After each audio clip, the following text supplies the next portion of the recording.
Okay, welcome back. So, today we would be talking on this polymer processing with some details of how polymers are fabricated, and this would be followed by again some basics of gas plasmas and how you can use gas plasmas to fabricate microsystems. So, let us do a quick recap of what we did in the last lecture. We talked about various etchants and isotropic or homogeneous etching technique. We mentioned about etch selectivity and selective layers. We also briefly talked about physical dry etching, chemical dry etching, physicochemical dry etching, where use of plasmas would enhance the directionality or an isotropicity of the etching process. We also described photolithography, the basic process of mask aligning with a wafer which is coated with a photoresist, and then we described there in different types of lithography like contact, proximity and projection lithography processes. We discussed about positive and negative tone photoresists and how they would cross bond in one case in the case of negative and debond in the case of positive to basically create features and structures on the surface. We also described polymer MEMS and then talked about systems like soft lithography, compression molding, inkjet printing, so on and so forth. And then we had just about started with replication and molding process, which we kind of illustrated as the mother process for all these soft lithography techniques. Okay. So, we will now start with some other soft lithography techniques which come from the same replication and molding technique. And so, first technique which is of a lot of prominence is micro contact printing. Now, here the basic process is somewhat similar to inking or stamping. So, in a stamp typically what happens is that there is a sheet of paper and then you have a stamp pad and you have a rubber stamp. So, you basically take the stamp and take the ink from the stamp pad and print it onto the surface in question. And while printing, what happens is that the capillary action of the paper drives the ink from the surface of the stamp onto the paper itself. So, this is a normal stamping process. If I can actually miniaturize this whole activity onto a scale where we are talking only about a few micron by few micron, let us say 10 micron by 10 micron features, and then instead of ink we have a way to print molecules, then this can also be a very important basis of making diagnostic assays like protein microarrays or DNA arrays. And let us look at this very important technique of micro contact printing, which can be used for making or realizing such prints or stamps and stamping process therein. So, the process starts with step A here, where you can see that this is a piece of PDMS which has been replicated and molded. So, with the power of photolithography you can go very small, up to 10 micron into 10 micron size features can be produced in the PDMS, and then this PDMS surface is actually inked up, and this ink can be something like a self assembled monolayer, alkyl thiols, proteins, DNA, so on and so forth. So, whatever molecule you would like to ink on, you first ink on the PDMS surface.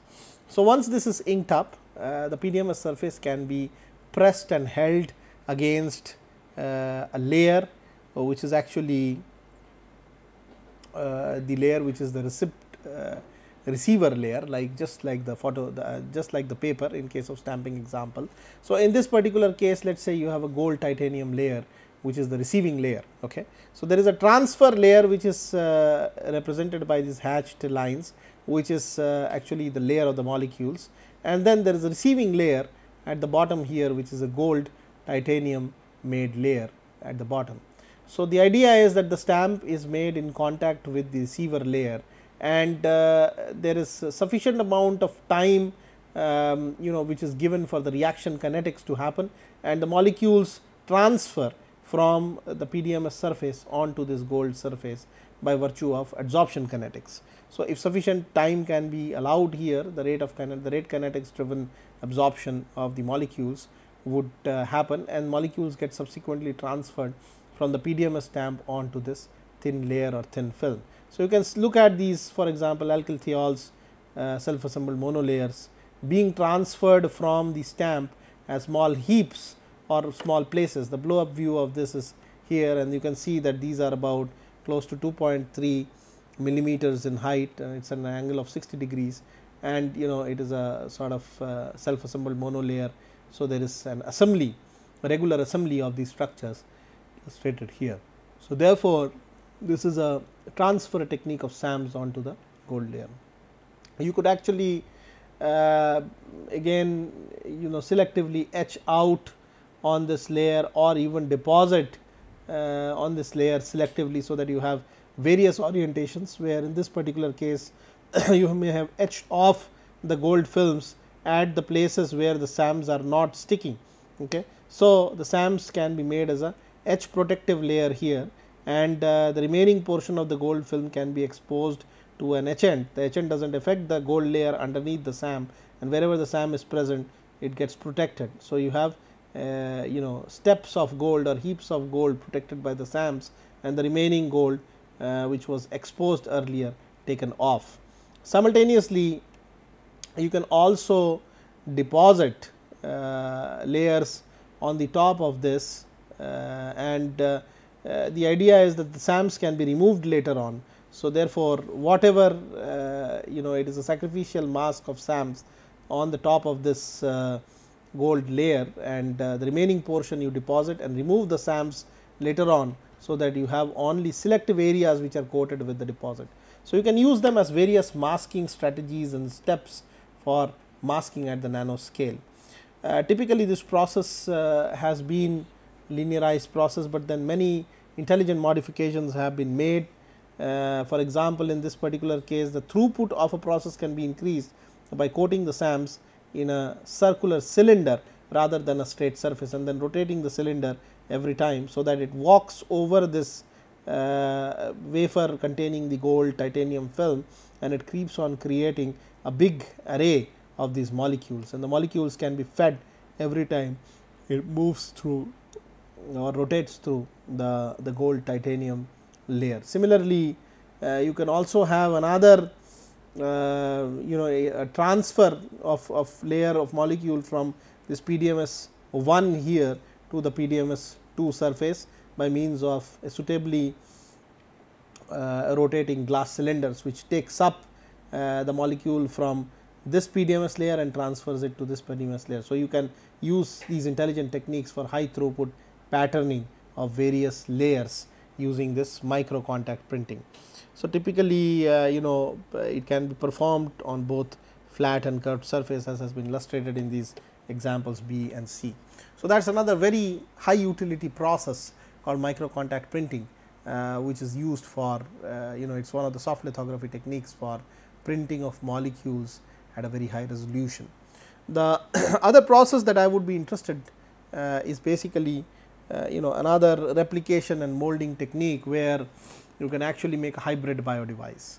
So, for example, in this particular case, you can see there is a PDMS first layer which has been deposited on the top of this siliconized silicon mold, and then you have a Teflon tubing which has been inserted in covering a certain region of this particular PDMS coated siliconized silicon mold, and then there is another layer of PDMS, a second layer of PDMS, which is actually poured on the top of this layer of Teflon, mounted over the lower layer of PDMS first layer, and then when you remove this Teflon tubing out, you are left with a cavity which you can suitably fill with PDMS again.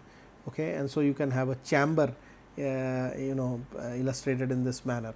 You can also have vertical channels which can be drilled through by using Teflon tubing again suitably, and then you can actually have an interconnect between these chambers and channels, and these can be very good bases. So, the silicon can also be even patterned and etched selectively. So, it can formulate a hybrid multi-layered bio device, where one layer is silicon which is patterned, another layer is PDMS first layer, and then second layer, and subsequently many layers which you can coat on the top of each other.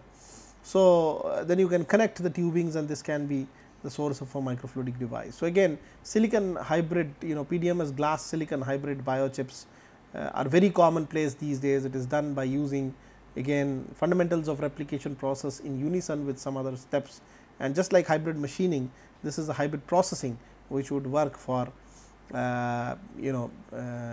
formulating these micro channels or features onto the surface.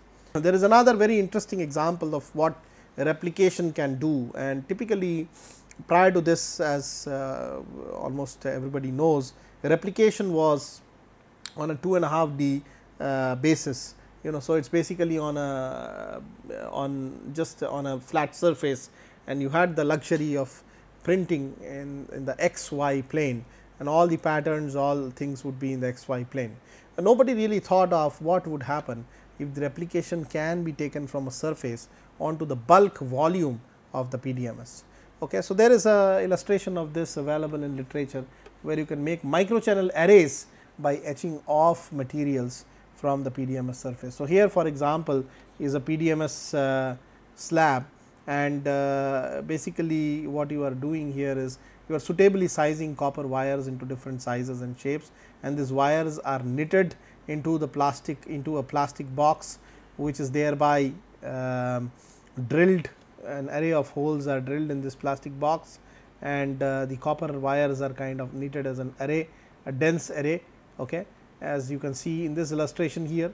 And then once these are knitted, these are well knitted, these wires are replicated. So you pour liquid PDMS over these wires, and then you can actually cure the PDMS, so that the PDMS forms a hard, solid, rubbery membrane, and then you can swell the PDMS matrix, so that you can individually pull the air, the wires out, and that results in your micro channels. So you can have micro channels not only on a surface by using 2.5D lithography, but also in the bulk or the volume, as you can see in some of these illustrations, where you can see how the channels have been created. If you look at this particular figure closely, you will see a crisscross channel created within the volume of the block. There is one channel in this direction, there is another channel in this direction, if you look at it very, very closely. So the only issue which comes here is in terms of swelling the PDMS matrix and shrinking it back, and so we have seen that while doing it, the circularity of such a channel is very well retained, and you use a solvent to typically expand this PDMS, and then if you evaporate it, the solvent goes away, and it kind of de-swells back, and while de-swelling, it kind of maintains the aspect ratio of the structures and features. So it is a very important technique for realizing arrays of microchannels in the bulk volume of the PDMS matrix. So this is another extension of replication and molding in the third dimension. A very interesting process which is sometimes used for display technologies is capillary molding, used for micro patterning. And here typically the process starts with a thick SU8 negative tone resist coated onto a surface which is UV exposed selectively, so that you have cross bonded areas remaining as pillars on to the surface of the wafer. And basically what you do is you take this mold and create a negative replica by using PDMS, and create a replica of small cavities on the lower surface like this, at a resolution achieved by SU8 PDMS and the UV exposure driven photolithography. Okay. So once this mold is realized, this is actually a PDMS soft mold, and this would be used for molding thermosetting plastic paste or resin paste, which is coated onto some hard substrate. So for example, in this particular case, as this mold has been realized, you can use this mold to try to create features or imprints on a thermosetting resin paste, which is coated onto a substrate. And here, for example, when you pressurize this PDMS mold on the top of this thermosetting resin, the resin would go inside these cavities and fill up, although they may not fill up completely. There is a downside to this process, and I will illustrate a little bit later. But the idea is that when these capillaries are sort of molding the thermo setting resin paste, and then temperature is taken up. So, the T is increased at this particular step. So, these polymers which are actually molded into the capillaries are set, they are thermo set, and resulting in basically very hard natured thermo setting resin sitting on the top of this wafer, and then you can remove the PDMS away, whereas the resin will not go anywhere because it has already set on the top of the substrate. And so, you can have a very dense array of micro pillars by using this very beautiful strategy of using a alternate PDMS mold to create this kind of a pillar array. The only downside to the process is of course surface tension, because as you know that there is always in a capillary a contact angle which is established by the meniscus which flows into the capillary, and it is really a function of the forces of cohesion and adhesion between the resin and the surface and the resin and resin itself. So, it is a 3-phase interface, air on one side, the PDMS on another, and the third itself is the resin, and this angle really depends on the interplay between the PDMS, resin and air at this triple point or this point of interface.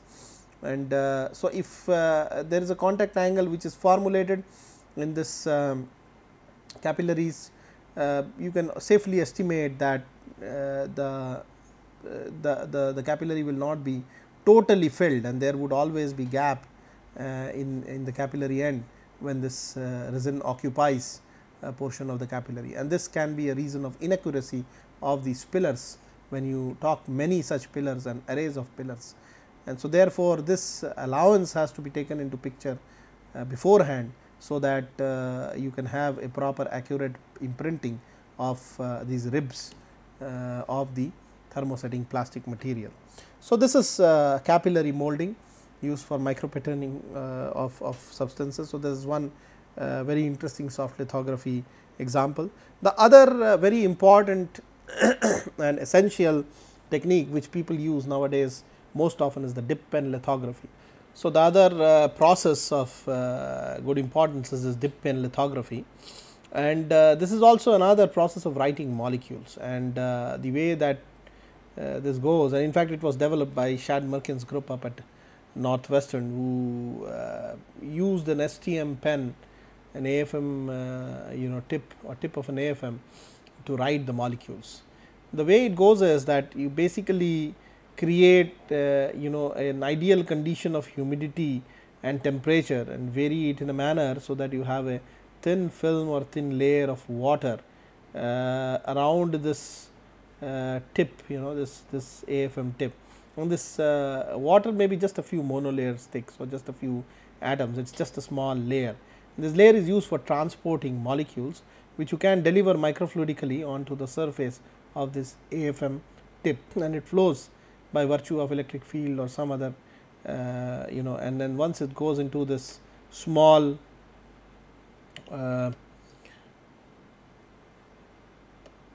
water meniscus, it automatically gets transported and can get imprinted or deposited on the substrate.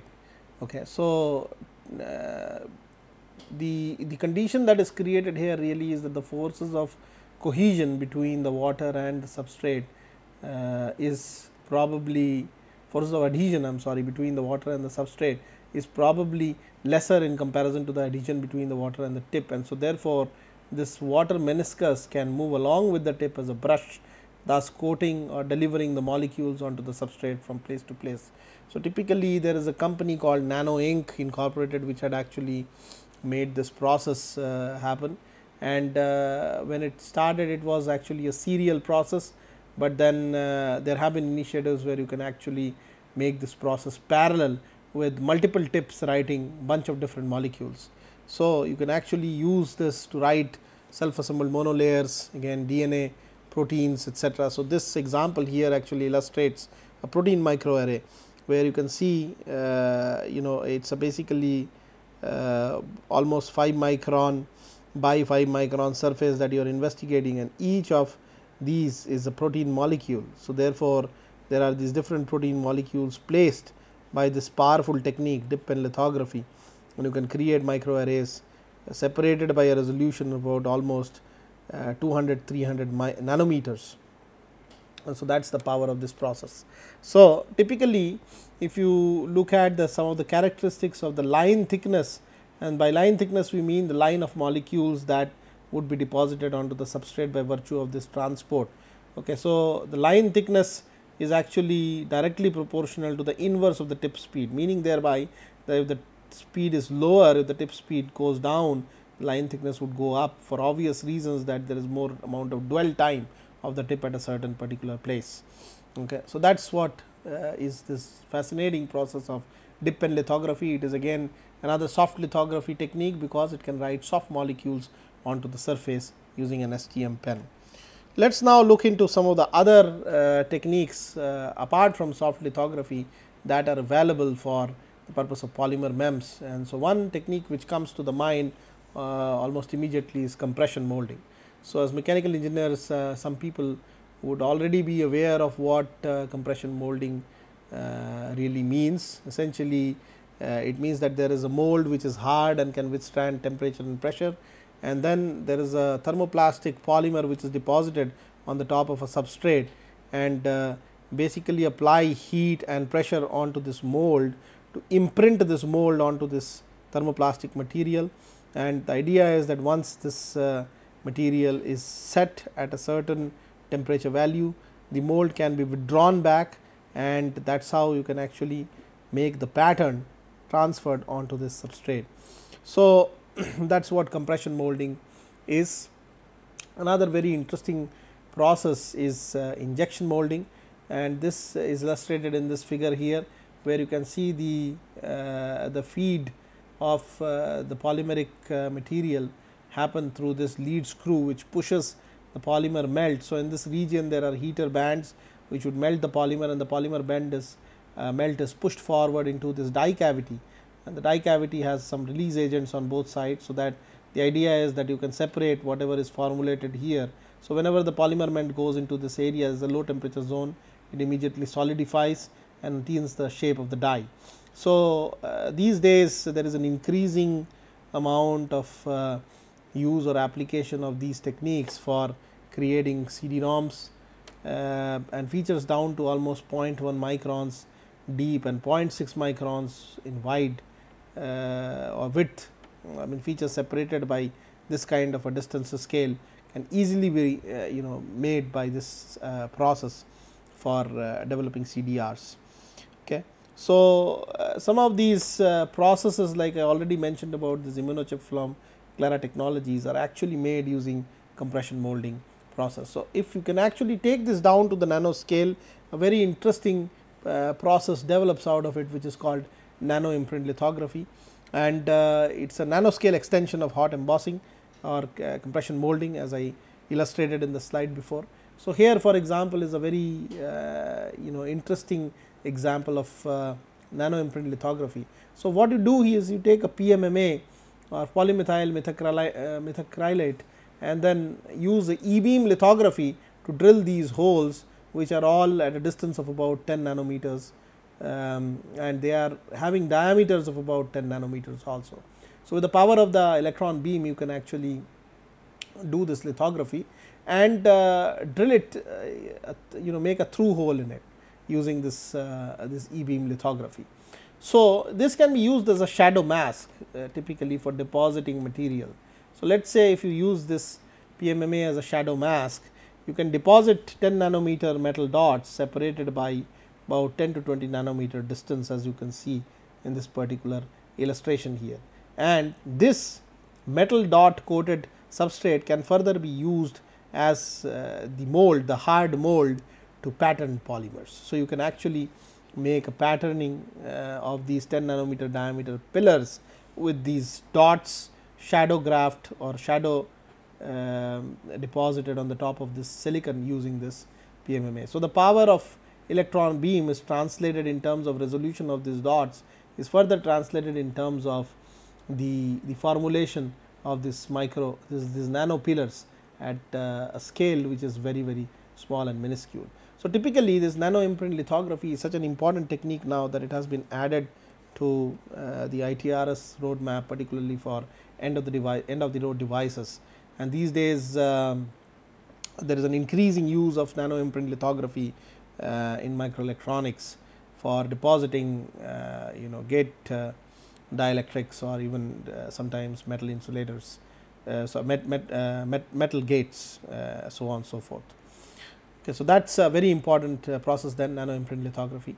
So, we come to almost the closure of polymer MEMS here, and some of the very interesting techniques which are available. We would once again go back to photolithography, and would like to illustrate some of the experiments that you do for the photolithography process. Okay. So, this for example is the spin coating of the polymer resist. As I mentioned, photolithography has a very important process step of coating a thin layer of resist material onto the wafer surface.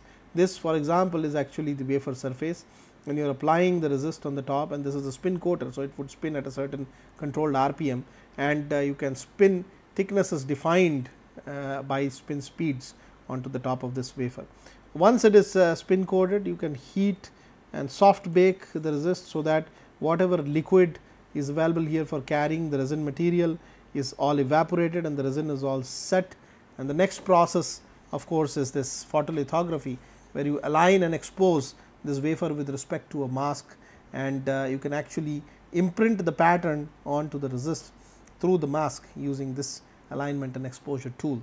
So, this is these are some of the processes associated with photolithography. Of course, you will have to do the mask alignment by using these microscope objectives and microscope eyepieces, where the objectives are in this particular region, and you can actually see visible differences in terms of alignment of the wafer and the mask. So, typically it is a sequential process.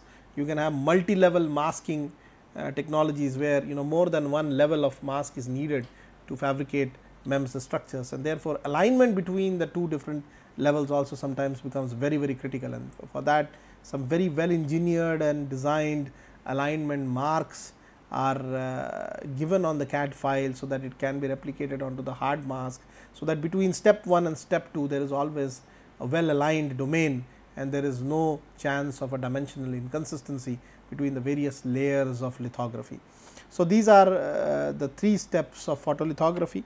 So, once you have exposed the resist, then you have so before exposing, you basically do the mask loading. Okay. So, the wafer loading and the alignment, these are all represented here. So, the alignment can typically be done by set screws, which are to give rotation to the stage or give an x and y movement, and there is also a z movement of the stage, which can take the resist coated wafer close to the surface of the mask, so that you can have contact lithography. And then you do the exposure, where you can preset the intensity dosage as well as the time of exposure, and then following this you do the development, where whatever resist has been exposed, let us say if it is a positive tone resist, in the developer solution the areas or regions which are exposed would come out, and then you would have vias and trenches in those places. And after doing this, the resist can be made as a sacrificial mask, where wherever the vias and trenches have been opened can be etched off or etched out using the etchant solution, so that you have a patterned etch on the surface of the silicon wafer. So, these are the various steps of photolithography done in a laboratory. So, typically in high throughput processes, sometimes there is a nozzle to do spray development of the resist, and then you can have big transfer lines, where you can have these different processes of substrate cleaning, resist coating, heating, pre-baking of the resist, exposure and development, all automated in a particular manner, so that you can have high throughput production of these wafers. So, that is a kind of practical demonstration of how photolithography can be done. Let us now understand a little bit about what are the changes or what are the chemical changes which would result when you actually bring in photoresists. So, why is it that exposing the photoresist to a beam of light would actually make a chemical change happen on the top of the resist surface? So, here is again an example illustrated, where we are talking about negative tone resist SU8. So, SU8 is a grade of resist available from a commercial manufacturer called Microchem, and they are available at different viscosities and varying from 2005, 2010, 2025. As you go along the higher grade of the resist, the more thick and more viscous the resist actually becomes, and so you can have a thicker film spun or thicker features which are realized with the higher grade of the resist, and thinner features when you go towards the lower grade of the resist.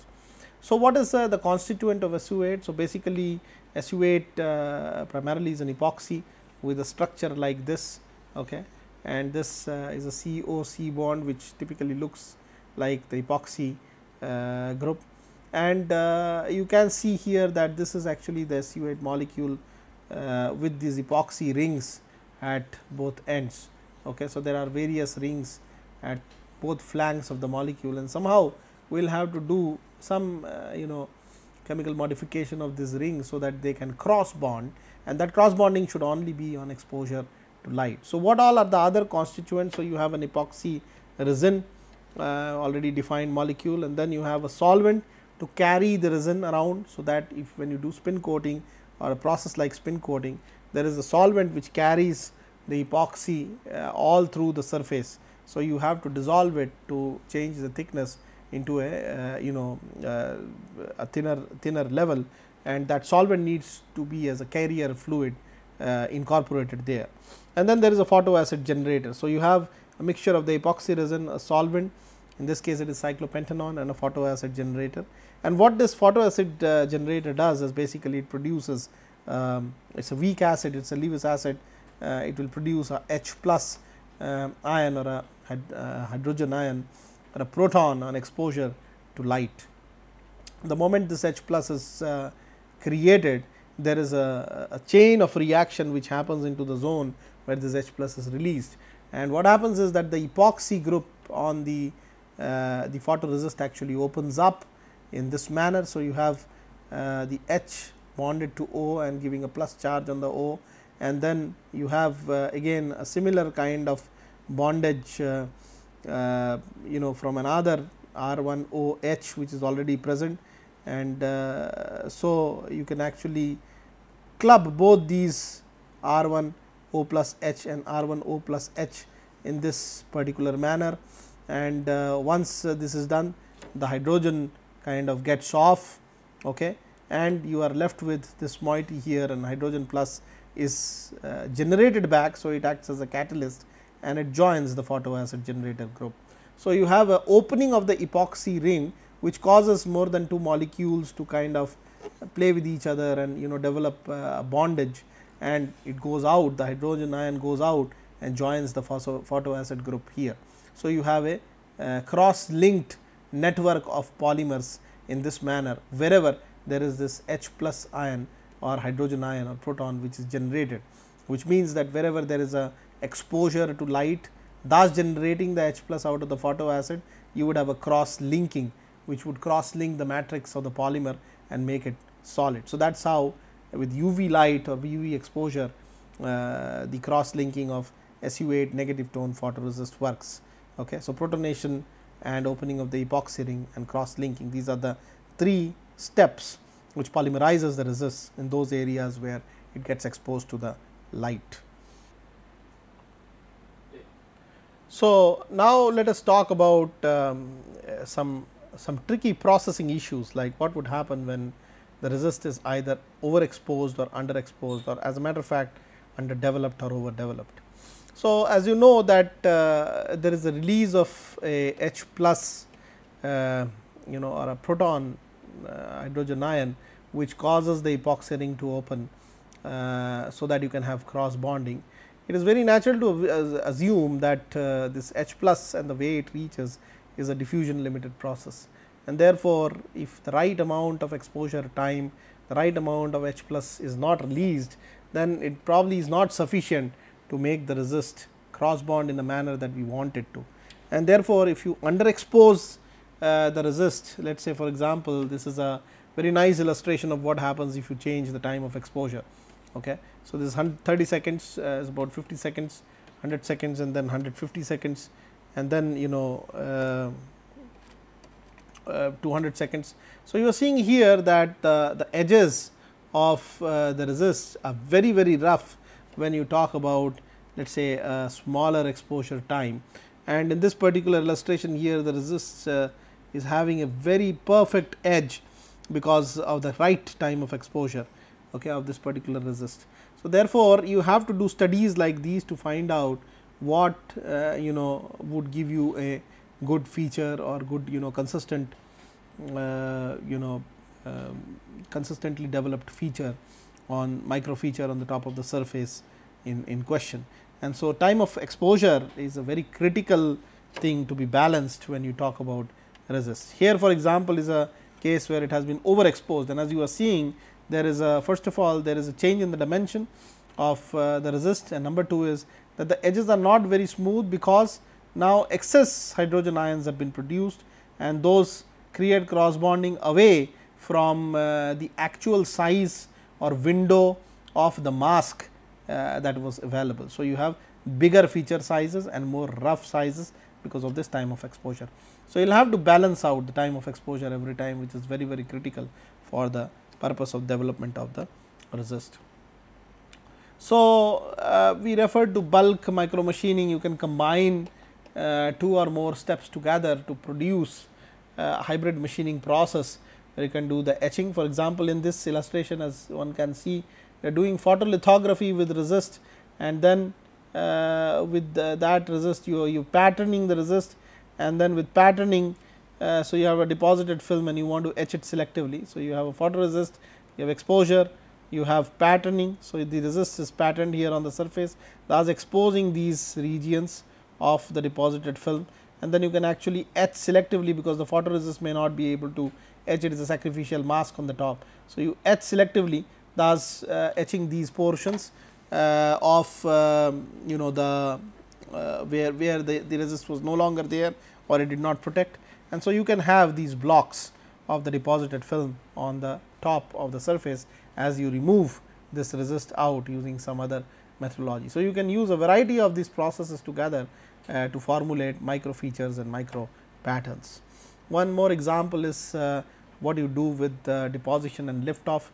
Here, for example, you are actually exposing the resist to get a shape or feature through which you are doing some etching action. So, you are actually removing this gray layer here up till the green layer is probably the etch selective layer.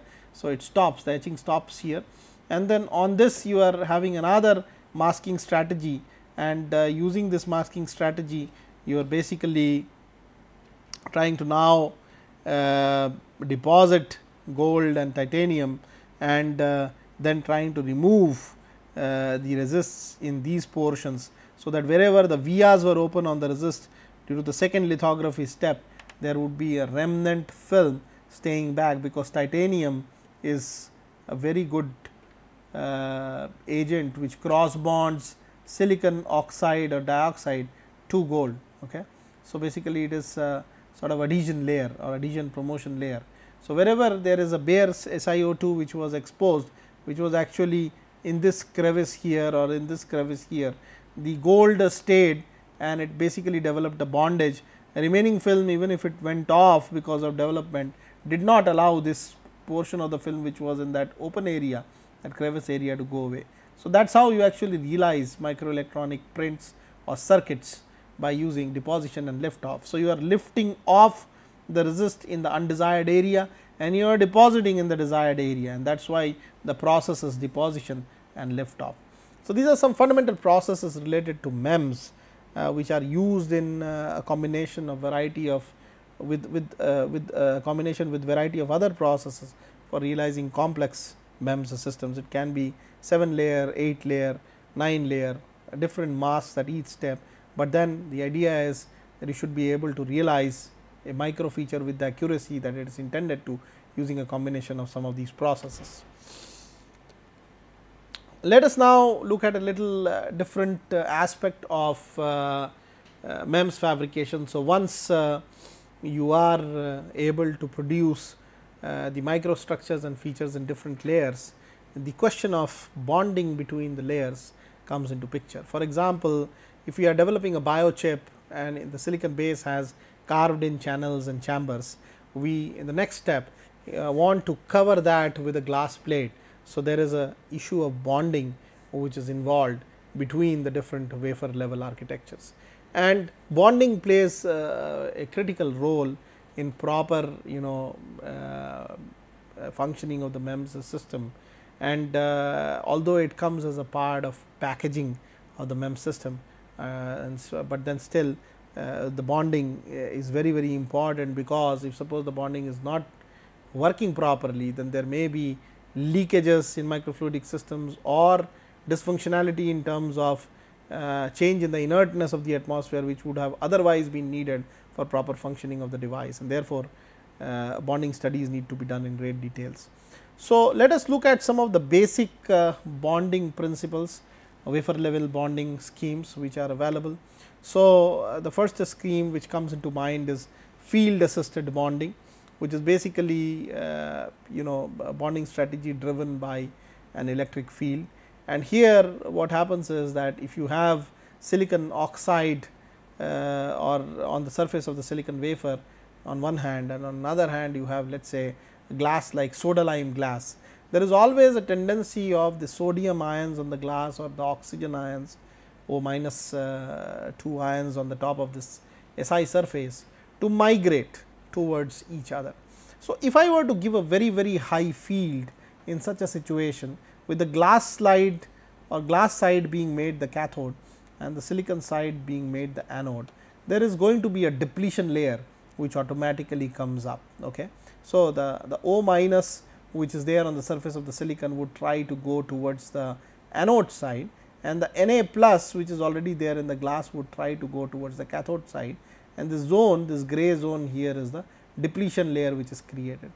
So, once this depletion is created, there are certain because of the sudden absence of the sodium or the oxygen, there is a lattice reformulation in that particular zone, and because of that if you apply a certain temperature, there is a bonding of irreversible nature which happens between the lattice of glass and the lattice of silicon.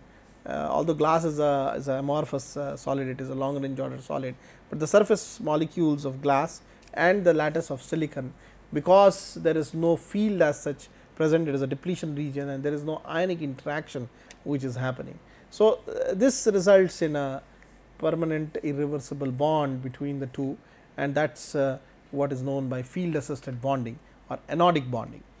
The other form of bonding which are used mostly in microelectronics and even MEMS is using an intermediate layer between the two wafers. For example, in this case, let us say you have these two substrates to be bonded and you are using an intermediate adhesive layer to bond both the substrates.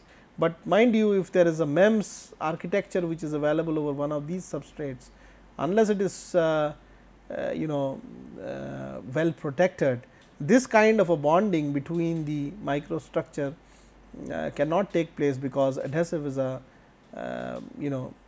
quite flowable material and it can flow into these features and structures and block them. So, therefore, they are only used in illustrations where probably you need to have electrical interconnects or something in that order between the different layers, and BCB in fact is a material which is used in bonding between different substrates in microelectronics off and on, and so therefore, different layers can be bonded using BCB bonding technology.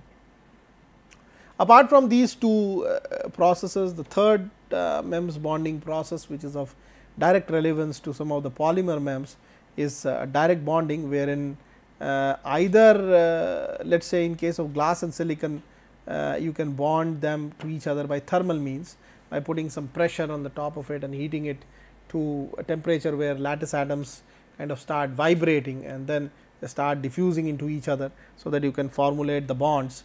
And in the other illustration, you can somehow, particularly in polymer MEMS case, lower the surface energy of the material by exposure to variety of plasmas like argon plasma, oxygen plasma, so on and so forth. So, once the surface energy of the material is lowered and it is made more hydrophilic, there is automatic adsorption of OH or hydroxyl groups on the surface, and the hydroxyl groups would kind of polycondense together to formulate a bond of irreversible kind between the different exposed layers of polymers. And so, this is a typically clean bonding recipe which is used in most of the polymer MEMS devices, where polymers can be bonded to the glass or the silicon wafer very easily using this technique. So, for example, one of the very good examples of this bonding, clean bonding procedure using oxygen plasma and the methodology involved has been reported in this paper of surface fatality studies in PDMS and glass. And so, what is found out is that there is a series of reactions which happens on the surface of a PDMS by virtue of exposure to UV and exposure to oxygen plasma. And because of a series of reactions, there is a formulation of this silanol group SiOH on the top of the PDMS surface at the cost of methyl groups. So, basically in an oxygen plasma chamber, methyl is kicked off and it replaced by hydroxyl OH. And one of the reasons why immediately after the plasma exposure, you find out that the surface becomes very hydrophilic. For example, in this particular illustration, you can see the total contact angle about 109 degrees or so of this droplet has changed to almost 20 degrees by virtue of just plasma treatment. So, that is indicative of the fact that there is a lot of OH, lot of hydroxyl group on the top of this surface, and which is resulting in a lower contact angle. So, in order to find out the bond strength, the plasma parameters become very critical, because the idea here is that you should not be able to damage the backbone of this polymer molecule PDMS, at the same time create enough surface reactions, so that only at a very superficial level, at the surface level, there is a change or replacement of the methyl with the OH or hydroxyl groups. So, these authors here in this particular paper have developed a scale or strategy where they can have the measurement of bond strength on one side and contact angle, and they have correlated very nicely that if the contact angle can be taken down below about 10 degrees or so, then the bond strengths actually become very high. And these bonds are because of the formulation of this SiOH, and suppose there are two such surfaces which would form SiOH together, there would be a polycondensation reaction, H2O goes out and you are left with SiOSi linkages, which is actually an irreversible bond in this particular case. So, the measurements of the bond strength in this particular example has been done by putting using lithography to develop this micro chamber, okay, and this micro chamber is again filled with air, and for that mechanism you have a steel tubing and a PEEK tubing, which is actually applied and an epoxy is used for safeguarding any leakages from between the PEEK tubing and the PDMS, and the PEEK tubing actually bites over the PDMS and creates a sort of reversible seal between it. And so, therefore, there is a very less possibility of any air going out. And so, what would happen is that if you control this air at a certain pressure, there would be an expansion of this chamber till and until it actually formulates or develops a rupture. Okay. And before developing a rupture, even you can see under a microscope that the two layers are getting separated along the edges. So, that really is the basis for formulating the bond strength. How much bond strength of this PDMS to PDMS would be is dependent on at what pressure or corresponding to what pressure these layers separate from each other. Okay. So, you have these different cases where you can see finally after the bonds get started to get separate, they had a rupture, and you can have a critical value of pressure at which the bond starts to get separated. So, there are several transformations on the surface that have been reported by various groups working on PDMS. One, of course, is the formulation of OH, and another in scheme 2 there is always a series of steps of UV and O2 exposure, which leads to again the formulation of SiO. So, there are different reactions which have been reported by various people working in this particular polymeric material PDMS as a basis of bonding scheme between the surfaces. There are also certain very important illustrations which come out. For example, in case of PDMS, if you keep it back in normal room temperature, there is a hydrophobicity recovery of the surface, and the way that it happens is that there are micro cracks which are developed because of exposure to the plasma, and there is always a oozing out or a coming out of the short chain and long chain oligomers which are otherwise present within the small silica layer on the top of the PDMS, formulated because of the oxygen plasma exposure.